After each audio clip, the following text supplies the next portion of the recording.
Perkenalkan, nama saya Febrina Nurrahmi Briliana, NIM 1919 1050 1030 dari Prodi Perencanaan Wilayah dan Kota, Fakultas Teknik, Universitas Jember, Angkatan 2019, kelas B. Di sini saya akan menyampaikan materi tentang konsep dasar geologi lingkungan dan geologi pada permukaan tanah, guna memenuhi tugas dari mata kuliah Analisa Sumber Daya dan Geologi Lingkungan. Sebelum membahas lebih lanjut, saya akan membahas apa sih pengertian dari geologi lingkungan itu. Nah, pengertian geologi lingkungan sendiri berasal dari dua kata, yaitu geologi dan juga lingkungan. Geologi diambil dari bahasa Yunani, yaitu geo dan logos, yang berarti ilmu pengetahuan yang mempelajari tentang kebumian, mengenai segala sesuatu yang berada di permukaan bumi dan juga di dalam seluruh lapisan bumi beserta isi-isinya. Bumi sendiri meliputi permukaan dan juga bawah permukaan, lalu batuan serta komponen penyusunnya, serta proses-proses fisik yang terbentuk selama waktu geologi, berupa eksogen dan juga endogen. Lalu pengertian lingkungan yaitu total dari seluruh keadaan. Nah, lingkungan sendiri meliputi kondisi fisik dan juga sosial budaya. Kondisi fisik tersebut berupa bentuk lahan, udara, air, dan juga gas. Sedangkan sosial budaya meliputi ekonomi, estetika, kenyamanan. Tentunya dapat kita simpulkan bahwa pengertian geologi lingkungan adalah interaksi antara manusia dengan lingkungan geologisnya. Setelah mengetahui pengertian dari geologi lingkungan, maka kita lanjut ke 7 konsep dari geologi lingkungan. Pada konsep yang pertama dikatakan pada dasarnya bumi merupakan suatu sistem yang tertutup. Bumi sendiri merupakan suatu sistem yang menjadi satu kesatuan terdiri dari unsur-unsur penutup yang menjadi satu kesatuan yang besar. Dari unsur-unsur tersebut terdapat di permukaan bumi sehingga saling menutup di bumi memiliki karakteristik yang saling berhubungan. Bumi sendiri dikatakan memiliki 4 buah bagian, yaitu atmosfer, hidrosfer, biosfer, dan juga lisosfer. Dari setiap bagian tersebut terjadi berbagai macam aktivitas yang saling berkaitan. Pada konsep yang kedua dikatakan bumi merupakan satu-satunya tempat kehidupan yang cocok untuk manusia. Namun sumber daya alam yang ada sangat terbatas. Hal ini dapat dibuktikan karena di bumi terdapat air, udara, dan juga suhu yang cocok atau memungkinkan untuk kehidupan. Namun, di dalamnya terdapat sumber daya alam yang tidak semuanya dapat diperbarui, sehingga jumlahnya sangat terbatas. Pada konsep yang ketiga dijelaskan bahwa proses-proses alam yang terjadi sekarang telah merubah bentang alam yang tersusun pada periode geologinya, baik secara alamiah maupun secara buatan. Proses alam yang sampai sekarang ini terjadi terus mengalami perubahan di dalamnya. Alam selalu mengalami perubahan karena bersifat dinamis, selalu berubah, baik bersifat alamiah maupun karena aktivitas manusia. Pada konsep yang keempat dijelaskan bahwa selalu ada proses yang membahayakan ataupun mengancam kehidupan manusia. Dalam kehidupan bumi sampai saat ini masih terdapat ancaman yang membahayakan kehidupan manusia. Bahaya tersebut biasanya disebut dengan bencana alam, tentunya merugikan kehidupan manusia. Contoh dari bencana alam yang biasanya terjadi adalah banjir, tanah longsor, gempa bumi, gunung meletus, dan juga sebagainya. Pada konsep yang kelima dinyatakan bahwa pada perencanaan tata guna lahan dan juga penggunaan air haruslah diusahakan untuk mendapatkan keseimbangan antara ekonomi dan juga penilaian estetika. Namun pada kenyataannya untuk menggabungkan antara ekonomi dengan nilai estetika sangatlah sulit untuk dilakukan. Tapi hal tersebut merupakan keharusan untuk dilakukan. Pada konsep yang keenam dijelaskan tentang dampak dari penggunaan lahan yang cenderung bertumpuk. Efek dari penggunaan lahan bersifat kumulatif.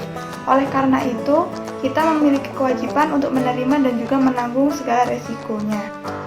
Pada konsep yang ketujuh dijelaskan bahwa konsep dasar dari setiap lingkungan manusia adalah faktor geologi dan pemahaman terhadap lingkungannya memerlukan wawasan dan juga penafsirannya luas terhadap ilmu-ilmu yang berkaitan di dalamnya, terutama ilmu-ilmu tentang kebumian. Perbedaan dalam mempertimbangkan suatu pembangunan pada suatu wilayah dapat digolongkan menjadi 3 bagian, yaitu fisik, biologis, dan juga fungsi kedayagunaan. Selanjutnya, saya akan menjelaskan tentang ketiga kategori yang telah saya sebutkan sebelumnya.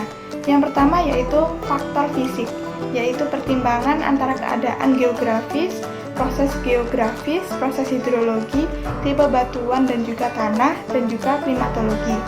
Selanjutnya yang kedua yaitu faktor biologis, yaitu pertimbangan antara aktivitas makhluk hidup, terutama tumbuhan dan juga hewan, perubahan keadaan biologis atau proses, lalu spasial analisis terhadap informasi.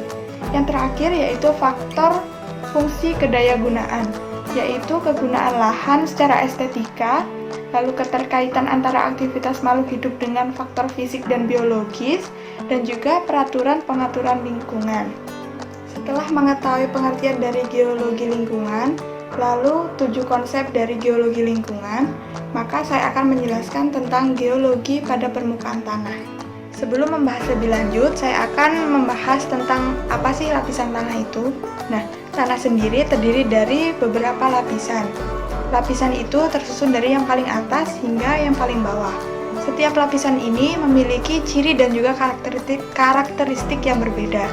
Karena karakteristiknya berbeda, maka tingkat kesuburan dari tanah tersebut juga akan berbeda pula. Berdasarkan gambar di atas, maka dapat terlihat bahwa terdapat 4 lapisan tanah, yaitu lapisan tanah atas, lapisan tanah tengah, lapisan tanah bawah, dan juga lapisan tanah batuan induk. Mari kita bahas satu persatu lapisan tanah yang sudah disebutkan sebelumnya. Nah, yang pertama lapisan tanah atas. Lapisan tanah atas ini biasanya berwarna coklat kehitam-hitaman atau berwarna coklat tua. Nah, tebalnya antara 10 sampai dengan 30 cm. Lapisan tanah atas ini sering juga disebut dengan topsoil karena letaknya di paling atas. Karena letaknya yang paling atas, maka tanah ini biasanya adalah tanah yang paling subur di antara lapisan tanah-tanah di bawahnya. Komponen-komponen di dalam tanah atas ini adalah berupa zat hara ataupun humus. Pada tanah lapisan atas ini terdapat 45 mineral, lalu 5% bahan organik, air antara 20-30%, lalu udara dalam tanah ini sekitar 20-30%. Lapisan tanah yang kedua yaitu lapisan tanah tengah. Lapisan tanah tengah ini lokasinya tepat di bawah topsoil dengan ketebalan sekitar 50 cm hingga 1 meter. Warnanya sedikit cerah dari warna dari topsoil. Lapisan tanah ini karena letaknya di bawah topsoil, maka terbentuk karena campuran pelapukan antara lapisan bawah dengan sisa material topsoil yang sudah terbawa oleh air, sehingga bersifat padat. Biasanya tanah ini disebut juga dengan tanah liat. Lapisan tanah yang selanjutnya yaitu lapisan tanah bawah. Nah, lapisan tanah bawah ini biasanya warnanya lebih cerah daripada 2 lapisan tanah di atasnya. Nah, lapisan tanah bawah ini memiliki ketebalan hingga 50 sampai dengan 60 cm. Lapisan tanah bawah memiliki sifat yang keras sehingga biasanya disebut dengan tanah cadas atau tanah keras. Pada lapisan tanah bawah, aktivitas jasad hidup mulai berkurang. Biasanya tumbuhan yang dapat mencapai lapisan tanah bawah ini adalah tumbuhan berumur panjang yang memiliki akar tunggang hingga mencapai lapisan tanah ini. Lapisan tanah yang terakhir atau lapisan tanah yang keempat merupakan lapisan batuan induk. Lapisan batuan induk ini merupakan lapisan tanah dengan berwarna kemerah-merahan atau keputih-putihan. Lapisan tanah ini dapat mudah dipecah ataupun dirubah, tetapi sangat sulit untuk ditembus akar karena lokasinya yang jauh di bawah dan juga terdiri dari banyak batuan pejal. Biasanya jenis tanah ini dapat dengan mudah ditemukan di lereng-lereng pegunungan karena tanah-tanah yang ada di atasnya telah hanyut oleh air, sehingga tanah ini dapat mudah ditemukan. Selanjutnya, saya akan menjelaskan mengenai struktur tanah. Tanah merupakan bagian dari kerak bumi yang terdiri dari mineral dan juga bahan organik lainnya. Tanah memiliki peranan penting bagi kehidupan makhluk hidup, terutama untuk tumbuhan, karena tanah menyediakan unsur hara dan juga mineral lainnya yang diperlukan untuk pertumbuhan tanaman. Selain itu, tanah juga memiliki peranan penting bagi hewan darat, karena hewan darat memiliki habitat di atas tanah. Lalu selanjutnya, dalam segi klimatologi, tanah memegang peranan penting, yaitu karena dapat menyimpan air.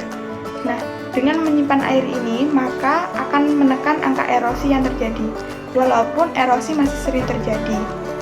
Keadaan tanah pada suatu tempat tentunya berbeda dengan tempat yang lainnya. Air dan udara merupakan bagian dari tanah. Selanjutnya, saya akan menjelaskan macam-macam tanah yang ada di Indonesia. Jenis tanah yang pertama yaitu tanah aluvial atau tanah endapan. Seperti namanya yaitu tanah endapan, maka tanah ini terbentuk dari lumpur sungai yang telah mengendap di dataran rendah, memiliki sifat yang subur sehingga cocok untuk pertanian. Biasanya, jenis tanah ini dimanfaatkan untuk pertanian palawija seperti jagung, tembakau, dan jenis lainnya. Jenis tekstur seperti tanah ini, maka tanah ini tidak perlu untuk dicangkul karena tanahnya sudah lembut. Jenis tanah yang selanjutnya adalah tanah berpasir. Tanah ini kurang baik atau kurang cocok untuk pertanian.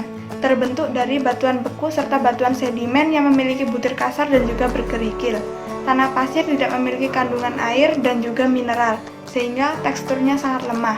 Tanah pasir sangat mudah ditemukan di Indonesia. Selanjutnya adalah tanah humus, tanah yang sudah terkenal dengan kesuburannya.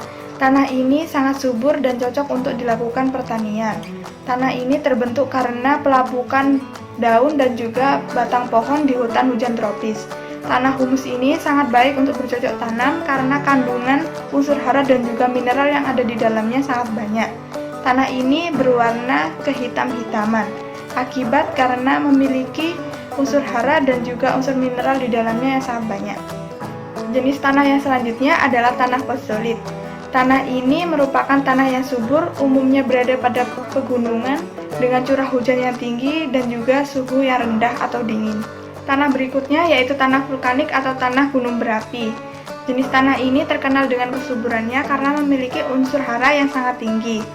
Terbentuk dari letusan gunung berapi dan dapat ditemukan di sekitar lereng gunung berapi. Yang selanjutnya adalah tanah laterit. Tanah laterit ini merupakan tanah yang tidak subur. Awalnya, tanah laterit ini merupakan tanah yang subur dan kaya akan unsur hara. Namun, unsur hara tersebut hilang terbawa oleh air hujan. Tanah laterit ini tergolong ke dalam jajaran tanah tua, sehingga tidak cocok untuk ditanami tumbuhan apapun, karena kandungan yang ada di dalamnya pula yang minim dengan unsur hara. Tanah ini banyak ditemukan di Kalimantan Barat dan juga Lampung. Jenis tanah yang selanjutnya adalah tanah mediteran atau tanah kapur. Tanah ini memiliki sifat yang tidak subur atau kurang subur, sehingga sangat sulit untuk ditanami oleh tumbuhan.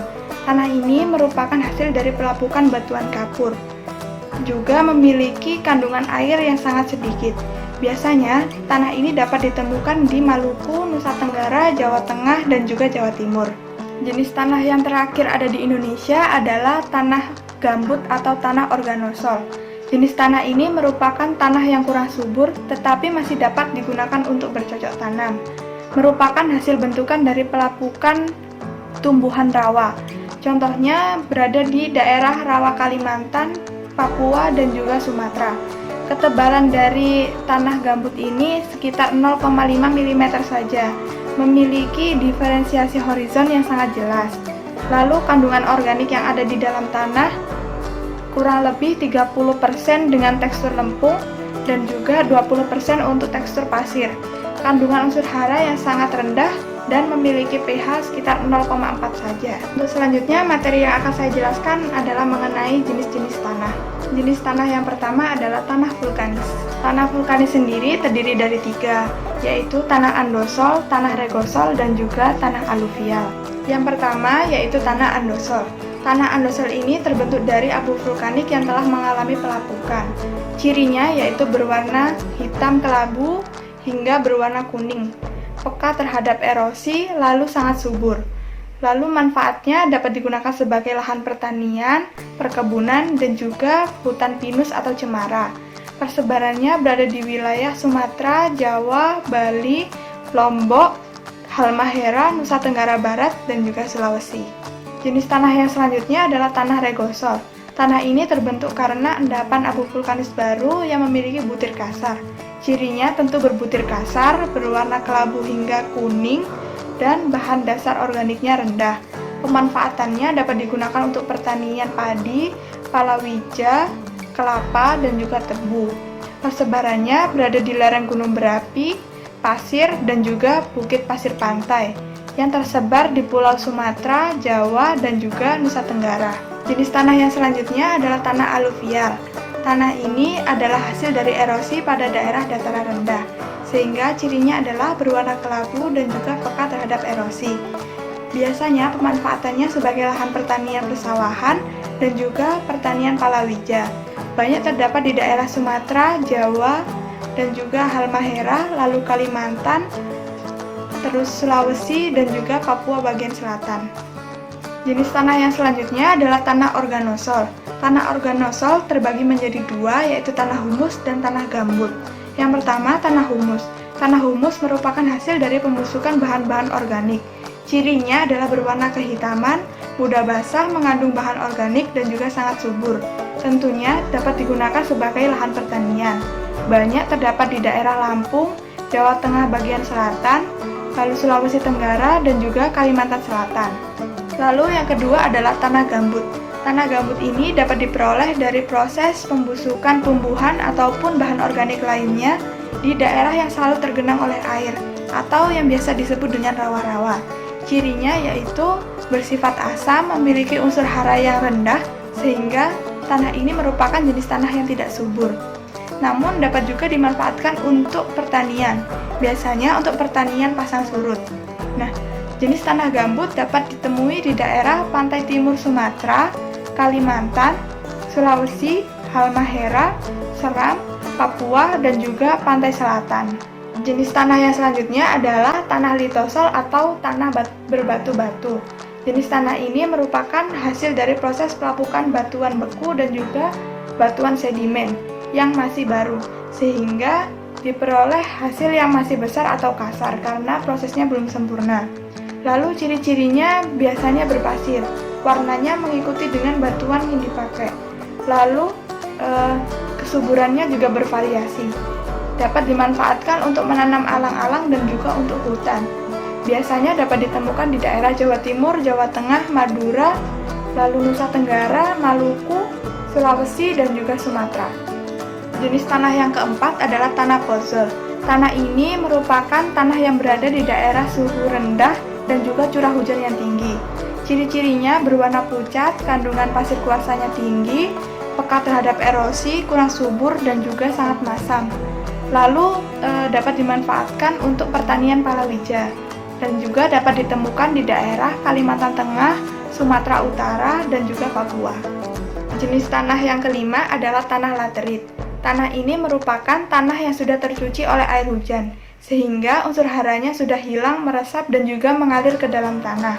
Memiliki warna yang kemerah-merahan dan juga kurang subur, namun masih dapat digunakan untuk lahan pertanian. Jenis tanah laterit ini dapat ditemukan di daerah Kalimantan Barat, Lampung, Banten, dan juga Sulawesi Tenggara. Jenis tanah yang keenam adalah tanah mergel. Tanah ini merupakan hasil dari percampuran antara kapur, pasir, dan juga tanah liat akibat dari air hujan. Jelas ciri-cirinya merupakan tanah yang tidak subur. Namun, jenis tanah ini dapat digunakan pada hutan jati. Banyak ditemukan di daerah Jawa Tengah, lalu Yogyakarta, beberapa daerah di Jawa Timur atau Kediri, lalu Madiun, Nusa Tenggara. Jenis tanah yang terakhir adalah jenis tanah terra rosa atau tanah kapur. Pada jenis tanah terra rosa atau tanah kapur ini terbagi lagi menjadi dua, yaitu tanah renzina dan juga tanah mediteran. Yang pertama adalah tanah renzina. Tanah renzina ini merupakan tanah yang diperoleh dari hasil pelapukan batuan kapur di daerah dengan curah hujan yang tinggi. Lalu ciri-cirinya berwarna putih sampai dengan hitam, miskin dengan unsur hara. Namun dapat ditanami dengan tumbuhan palawija dan juga hutan jati. Dapat ditemukan di daerah Gunung Kidul, Yogyakarta.